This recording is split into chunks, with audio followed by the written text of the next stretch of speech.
నమస్తే, నేను మీ Raman Rajesh. MS life 600+ CRS TMT bar నుంచి ఉత్తమ్ నిర్మాణ్ ఛానల్కి స్వాగతం. మనం చాలా టాపిక్ మాట్లాడాం. అందులో ఈరోజు మాట్లాడే టాపిక్ ఏంటంటే స్టీల్లో ముఖ్యమైనది ఏంటంటే సిఆర్ఎస్ ఎందుకు వాడాలనే విషయంలో ఈరోజు మనం డిస్కస్ చేద్దాం. అయితే ఇక్కడ మనకు స్క్రీన్లో ఒక వీడియో ప్లే చేస్తున్నాం. ఆ వీడియో అనేది సైడ్లో ప్లే అవుతుంది కదా. అందులో జరిగింది ఏంటంటే కరోషన్. స్టీల్లో చాలా పెద్ద ప్రమాదమైన విషయం ఏంటంటే కరోషన్. ఆ కరోషన్ కాకుండా మనం ప్రొటెక్షన్ చేద్దామంటే ఎన్ని రకాలు మనం చేసినా కానీ ఆ కరోషన్ ఆపలేకపోతున్నాం. కొంతమంది ఏమనుకుంటున్నారంటే స్టీల్ బయట ఉంటేనే కరోషన్ అవుతుంది, లోపల మన కాంక్రీట్ వేసిన తర్వాత కరోషన్ కాదని అనుకుంటున్నారు. అది ట్రూ కాదు, మిత్. ట్రూ విషయం ఏంటంటే మీకు కాంక్రీటింగ్ అనేది మీకు వాటర్ అక్యుములేట్ చేస్తుంది. వాటర్ అంతా ఎవాపరేట్ అయిన తర్వాత వాయిడ్స్ ఉంటుంది. ఆ వాయిడ్స్ తేమన్నా గాలికి ఉన్న తేమని లోపల పిలుచుకుంటుంది. అప్పుడు కూడా మీకు కరోషన్ అయ్యే పాసిబిలిటీస్ ఉంది. తర్వాత మీకు utility areas, wash areas, toilets, ఇందులో కూడా మీకు ఎనీ టైం మీకు వాటర్ అన్నది తేమ లోపల పోతేనే ఉంటుంది. దానివల్ల కూడా స్టీల్ కరోషన్ అవ్వడం జరుగుతుంది. ఇలా స్టీల్ కరోషన్ అయినప్పుడు ఇమ్మీడియట్ ఏం జరుగుతుంది అంటే స్టీల్ ఎరిగిపోతుంది అంటే కాదు. స్టీల్ సర్ఫేస్లోనే ఆ రిబ్ ప్యాటర్న్ అనేది ఇమ్మీడియట్గా రిమూవ్ అయిపోతుంది. మీకు స్క్రీన్లో అదే చూపిస్తున్నాను నేను. ఆ స్టీల్లో రిబ్ చిన్న మన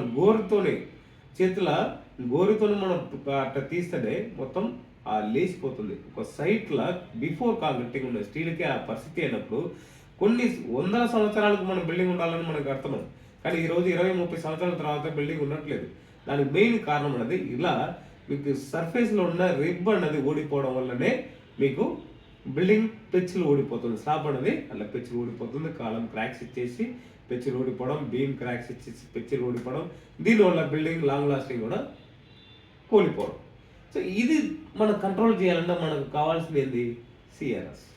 సో సిఆర్ఎస్లో మనకు అడ్వాంటేజ్ ఏముందంటే మనకు అలాయిస్ యాడ్ చేయడం వల్ల, అలాయిస్ ఎలమెంట్స్ మనకు యాడ్ చేయడం వల్ల మీకు సిఆర్ఎస్ స్టీల్ పైన మీకు ఒక లేయర్ అనేది ఫామ్ అవుతుంది. ఆ లేయర్ ఏంటంటే oxide layer. So oxide layer role ఏంటంటే స్టీల్కు తేమకు, గాలిలో ఉన్న తేమకు ఉన్న ఆక్సిడేషన్ ప్రాసెస్ని కంట్రోల్ చేసే ఒక లేయర్గా స్టీల్ని ప్రొటెక్ట్ చేస్తుంది.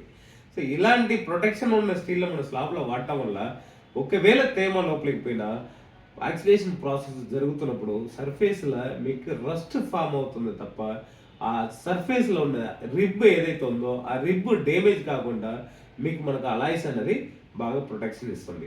ఆ అలాయిస్ వల్లనే స్టీల్ సర్ఫేస్లో ఆక్సిడేషన్ లేయర్ అనేది ఫామ్ అవుతుంది.